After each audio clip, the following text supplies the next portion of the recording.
প্রিয় শিক্ষার্থীরা, আসসালামু আলাইকুম। ভিডিও ক্লাসে স্বাগত জানাচ্ছি। আমি মোহাম্মদ রবিউল ইসলাম, প্রভাষক, উৎপাদন ব্যবস্থাপনা ও বিপণন, ইকবাল সিদ্দিকী কলেজ।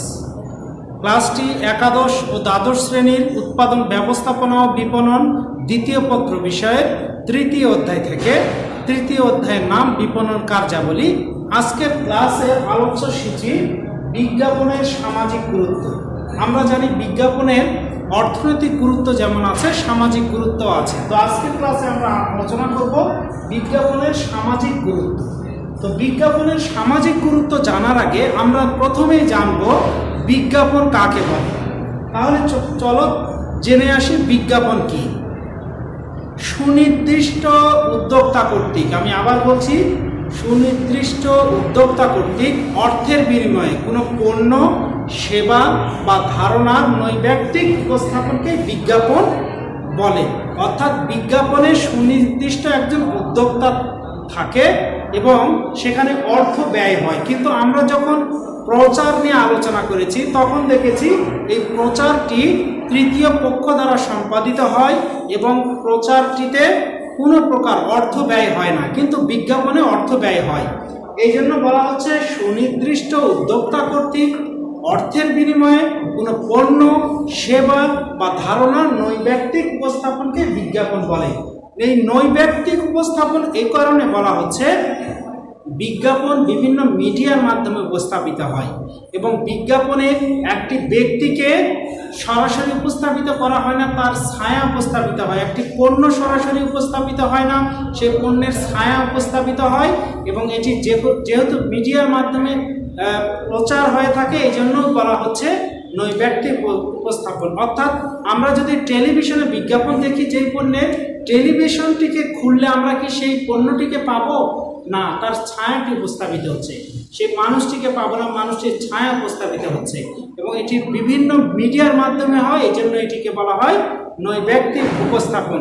যেমন রেডিও, টেলিভিশন, পত্রিকা, সাময়িকী, নিয়ন সাহিন ইত্যাদি ইত্যাদি। এই জন্যই বলা হচ্ছে সুনির্দিষ্ট উদ্যোক্তা কর্তৃক অর্থের বিনিময়ে কোনো পণ্য, সেবা বা ধারণা নৈর্ব্যক্তিক উপস্থাপনকে বিজ্ঞাপন বলে। তো বিজ্ঞাপন সম্পর্কে আমরা জানলাম, অর্থাৎ বিজ্ঞাপনের সংজ্ঞা জানলাম। আমরা প্রায় মানুষের মাঝে একটি তর্কযুদ্ধ দেখি যে বিজ্ঞাপন কি অপচয়? এর উত্তর হচ্ছে যে না, বিজ্ঞাপন অপচয় না, বরং বিজ্ঞাপন একটি বিনিয়োগ। কেননা আমরা জানি বিজ্ঞাপনের জন্য যে ব্যয় হয় সেই ব্যয়টি কিন্তু পণ্যের সঙ্গে যুক্ত হয়। এটি পণ্যের মূল্য বৃদ্ধি করে থাকে। অর্থাৎ একটি কোম্পানি যদি বছরে 1 কোটি পণ্য উৎপাদন করে এবং সেই পণ্যের বিজ্ঞাপন ব্যয় যদি 1 কোটি টাকা হয়ে থাকে, তাহলে আমাদের কাছে মনে হয় যে এটি হিউজ অ্যামাউন্ট অফ মানি। আসলেই তো তাই। এই 1 কোটি টাকা তিনি যে 1 কোটি ইউনিট, পিস বা একক পণ্য 1 বছরে উৎপাদন করছে, সেই প্রত্যেকটি পণ্যের সঙ্গে যোগ করে দেন। অর্থাৎ এই বিজ্ঞাপনের কারণে সেই প্রত্যেকটি পণ্যের মূল্য 1 টাকা করে বৃদ্ধি পায়। তাহলে উদাহরণ হিসেবে বলি, মনে করো একটি পণ্যের উৎপাদন ব্যয় 10 টাকা, সেই পণ্যটিতে সেই কোম্পানি বা প্রতিষ্ঠানের মালিক 5 টাকা মুনাফা অর্জন করতে চায়, তাহলে সেই পণ্যটির দাম 15 টাকা, বিজ্ঞাপন বাবদ খরচ হয়েছে 1 টাকা, তাহলে পণ্যটির দাম এখন 16 টাকা। অর্থাৎ যেটি আমরা 15 টাকায় কিনতে পারতাম, কিন্তু সেটাই এখন আমাদেরকে 16 টাকায় কিনতে হচ্ছে। তাহলে আমরা কি দেখলাম? বিজ্ঞাপন পণ্যের মূল্য কিন্তু বৃদ্ধি করে। পণ্যের মূল্য বৃদ্ধি করলেও কিন্তু আমাদের এই বিজ্ঞাপন বিভিন্নভাবে কিছু সুবিধা দিয়ে থাকে, কিছু গুরুত্ব দিয়ে থাকে, পণ্য সম্পর্কে আমরা জানতে পারি। তো সেই বিজ্ঞাপনের যে সামাজিক গুরুত্ব, অন্যদিকে আছে অর্থনৈতিক গুরুত্ব। এই বিজ্ঞাপনের সামাজিক গুরুত্বগুলি কি, সেগুলি আজকের ক্লাসে বিস্তারিতভাবে জানবো। প্রথমেই জানবো অবহিত করা। এই অবহিত করা কি? অবহিত করা, বিজ্ঞাপন পণ্য সম্পর্কে ক্রেতা এবং ভোক্তাকে অবহিত করে, অর্থাৎ জানিয়ে থাকে। কিভাবে জানিয়ে থাকে? বিভিন্ন বিজ্ঞাপনের মাধ্যমে জানিয়ে থাকে। মনে করো একটি পণ্য বাজারে এসেছে নতুন, মনে করুন নুডলস আমরা খেয়ে থাকি, অনেকেই পছন্দ করি। এই পণ্যটি যখন প্রথম বাজারে আসে তখন এই পণ্যটি সম্পর্কে কেউ জানতো না। কে জানিয়েছে? এই বিজ্ঞাপন জানিয়েছে। অর্থাৎ এটি কার জন্য উপযোগী, ব্যবহার বিধি কি, কিভাবে রান্না করতে হয়, কি কি উপাদান আছে, এতে পুষ্টির পরিমাণ কতটুকু ইত্যাদি ইত্যাদি সে কি করেছে, বিজ্ঞাপনের মাধ্যমে এই প্রতিষ্ঠান কোম্পানিগুলি আমাদেরকে জানানোর ব্যবস্থা করেছে। যদি না জানাতো তাহলে নুডলস নামে যে একটি পণ্য আছে বাজারে সেটি আমি জানতাম না, আমরা জানতাম না, কেউই জানতাম না। অর্থাৎ আমরা সেটি খাওয়ার সুযোগ থেকেও বঞ্চিত হতাম। তাহলে বিজ্ঞাপন কি করে, পণ্য সম্পর্কে ক্রেতা ভোক্তাকে বিভিন্নভাবে অবহিত করে থাকে। তাহলে এটি যেমন একটি সুবিধা, কারণ আমরা জেনেছি বিজ্ঞাপন পণ্যের মূল্য বৃদ্ধি করে, কিন্তু এটি যদি না জানাতো তাহলে আমরা কি করতাম, এই নুডলস খাওয়ার সুযোগ থেকে বঞ্চিত হতাম। এরপরে জীবনযাত্রার মান উন্নয়ন। তাহলে জীবনযাত্রার মান উন্নয়ন জানার আগে আমাদের প্রথমে জানতে হবে জীবনযাত্রার মান কাকে বলে। দৈনন্দিন জীবনযাপন প্রণালীকেই জীবনযাত্রার মান বলে। অর্থাৎ আমরা প্রাত্যহিক জীবনে আমাদের জীবনটাকে কীভাবে যাপন করছি সেটি জীবনযাত্রার মান। অর্থাৎ আমি যদি 2021 সালে 5টি ড্রেস পরিধান করি, 2022 সালে যদি 60টি ড্রেস পরিধান করি, তাহলে আমার জীবনযাত্রার মানের উন্নত হয়েছে। আমি যদি 2021 সালে সাদা কালো টেলিভিশন দেখি, অর্থাৎ বাড়িতে আমার একটা সাদা কালো টেলিভিশন আছে, 2022 সালে যদি রঙিন টেলিভিশন আমি ব্যবহার করি তাহলে আমার জীবনযাত্রার মান উন্নত হয়েছে।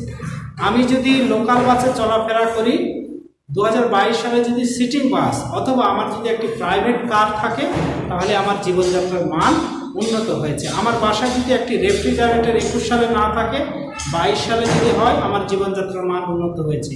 আমি যদি 21 সালে ল্যাপটপ আমার নেই, কিন্তু 22 সালে যদি আমার একটা ল্যাপটপ থাকে তাহলে আমার জীবনযাত্রার মান উন্নত হয়েছে বলে ধরে নেওয়া হয়। কারণ জীবনযাত্রার মানের অনেকগুলি সূচক ইন্ডিকেটর আছে, সেগুলি যখন বৃদ্ধি পায় তখন আলটিমেটলি ধরে নেওয়া হয় মানুষের বা ক্রেতা ভোক্তার জীবনযাত্রার মানের উন্নয়ন হয়েছে। তো এই বিজ্ঞাপন মানুষের জীবনযাত্রার মান উন্নয়ন করে থাকে কিভাবে? অনেক পণ্য সম্পর্কে ক্রেতা ভোক্তাকে বিজ্ঞাপনের মাধ্যমে জানায়, যার ফলে কি হচ্ছে, ক্রেতা ভোক্তা নতুন নতুন পণ্য ভোগ করার সুযোগ পাচ্ছে। আর আমি আগেই বলেছি, যখনই পণ্যের তালিকা মানুষের প্রাত্যহিক জীবনে বৃদ্ধি পাবে তখনই ধরে নিতে হবে সেটি, অর্থাৎ এই পণ্য দ্বারা তার জীবনযাত্রার মানের কি উন্নত হচ্ছে। এবং এই বিজ্ঞাপন আমাদের কি করে, অনুৎপাদিত পণ্য ভোগে কি করে, সহায়তা করে। অর্থাৎ যেই পণ্যগুলি আমাদের দরকার, আমরা ভোগ করতে চাই, পেতে চাই, তার উপযোগ নিঃশেষ করতে চাই, কিন্তু সেগুলি আমাদের দেশে উৎপাদিত হয় না। তো কি করে, এই বিপণনের মাধ্যমে সেই পণ্যগুলি অন্য দেশ থেকে এনে বিজ্ঞাপনের মাধ্যমে মানুষকে জানিয়ে সেটি কি করা হয়, মানুষের জন্য বিক্রয় করা হয় এবং মানুষ সেটি ক্রয় করে ভোগ করার সুবিধা পেয়ে থাকে। তো এভাবে বিজ্ঞাপন কি করে, মানুষের জীবনযাত্রার মান উন্নয়ন করে। এরপরে কর্মসংস্থানের সুযোগ সৃষ্টি। আমাদের দেশে অনেকগুলি বিজ্ঞাপন এজেন্সি আছে। এই এজেন্সিগুলি কি করে, বিজ্ঞাপন তৈরি করে। অর্থাৎ যে সকল কোম্পানি বা প্রতিষ্ঠান পণ্যের বিজ্ঞাপন বানাতে চায় তারা কি করে, এই এজেন্সির শরণাপন্ন হয়। এজেন্সিগুলি সেই পণ্যের বিজ্ঞাপন তৈরির জন্য স্ক্রিপ্ট লিখে সেটির শুটিং করে এবং বিভিন্ন রেডিও, টেলিভিশন, পত্রিকায় এবং বিভিন্ন মিডিয়ায় তারা কি করে, এটি প্রচারের ব্যবস্থা করে। তো তাহলে আমাদের দেশে অনেকগুলি যেহেতু বিজ্ঞাপন এজেন্সি আছে, এই বিজ্ঞাপন তৈরির সাথে অনেকগুলি মানুষ জড়িত আছে, তাহলে এই বিজ্ঞাপনের মাধ্যমে তাদের কাজের ব্যবস্থা হয়। সেক্ষেত্রে বেকার সমস্যা দূরীকরণে এই বিজ্ঞাপনও গুরুত্বপূর্ণ ভূমিকা রাখে। তাহলে আমরা এই আলোচনা থেকে বলতে পারি যে বিজ্ঞাপন কর্মসংস্থানের সুযোগ সৃষ্টি করে। এরপরে আলোচনা করব সচেতনতা সৃষ্টি এবং বৃদ্ধি। বিজ্ঞাপন সমাজের মানুষের সচেতনতা সৃষ্টি এবং বৃদ্ধিতেও গুরুত্বপূর্ণ ভূমিকা রাখে। কিভাবে? আমরা বিজ্ঞাপনের মাধ্যমে জানতে পারি যে ধূমপান স্বাস্থ্যের জন্য ক্ষতিকর। গাছ লাগান, পরিবেশ বাঁচান, আপনার শিশুকে বিদ্যালয়ে পাঠান, আপনার শিশুকে কোরআন শিক্ষা দিন, যেখানে সেখানে ময়লা ফেলবেন না। তো এই যে সচেতনতামূলক কথা, এগুলি আমরা কি করি? বিজ্ঞাপনের মাধ্যমে, বিভিন্ন মিডিয়ার মাধ্যমে দেখি, শুনি। তো তাহলে এই বিজ্ঞাপন কি করে? জনসচেতনতা সৃষ্টি করে এবং বৃদ্ধিতেও গুরুত্বপূর্ণ ভূমিকা পালন করে। এরপরে আমরা আলোচনা করব শিক্ষামূলক প্রকৃতি। বিজ্ঞাপন শিক্ষামূলক প্রকৃতির হয়ে থাকে, অর্থাৎ বিজ্ঞাপন থেকে আমরা অনেক কিছু শিখি। কি শিখি? যে আপনার সন্তানকে স্কুলে পাঠান, এইটির মাধ্যমে সব বাবারা মেসেজ পায় যে হ্যাঁ, আমার সন্তানকে স্কুলে পাঠাতে হবে। এরপরে ধূমপান স্বাস্থ্যের জন্য ক্ষতিকর। ধূমপান যে স্বাস্থ্যের জন্য ক্ষতিকর এটিও মানুষ জানে, তারপরও যখন এটি প্রচার করা হয় তখন এখান থেকেও মানুষ কি করে? সেটি আবার রিকল করে, স্মরণ করে এবং সেখান থেকে বিরত থাকে। এরপরে এর আগেই বলেছি যে নতুন নতুন যে পণ্যগুলি বাজারে আসে, সেই পণ্যটির ব্যবহার কিভাবে করতে হয়, পণ্যটি কার জন্য উপযোগী, পণ্যটির কিভাবে রান্না করতে হয়, সকল কিছু এই বিজ্ঞাপনের মাধ্যমে দেখানো হয়। এই জন্য অনেক ক্ষেত্রে বিজ্ঞাপন শিক্ষামূলক প্রকৃতির হয়ে থাকে এবং বিজ্ঞাপনের মাধ্যমে আমরা অনেক ভালো কিছু অর্জন করে থাকি। এরপরে জাতীয়তাবোধ সৃষ্টি। বিজ্ঞাপন অনেক ক্ষেত্রে মানুষের মাঝে জাতীয়তাবোধ সৃষ্টিতে, বৃদ্ধিতে কি করে? গুরুত্বপূর্ণ ভূমিকা পালন করে। উদাহরণ হিসেবে আমরা বলতে পারি যে দেশি পণ্য কিনে হও ধন্য।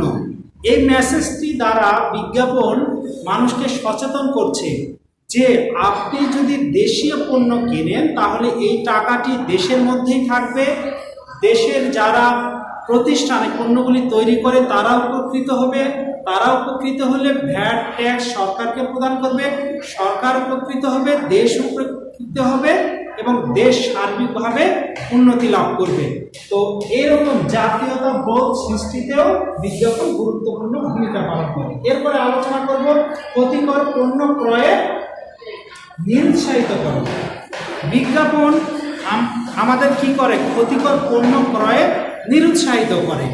তার আগে একটু আমরা আলোচনা করব বিজ্ঞাপন আবার আমাদেরকে বিভিন্নভাবে ঠকিয়েও থাকে।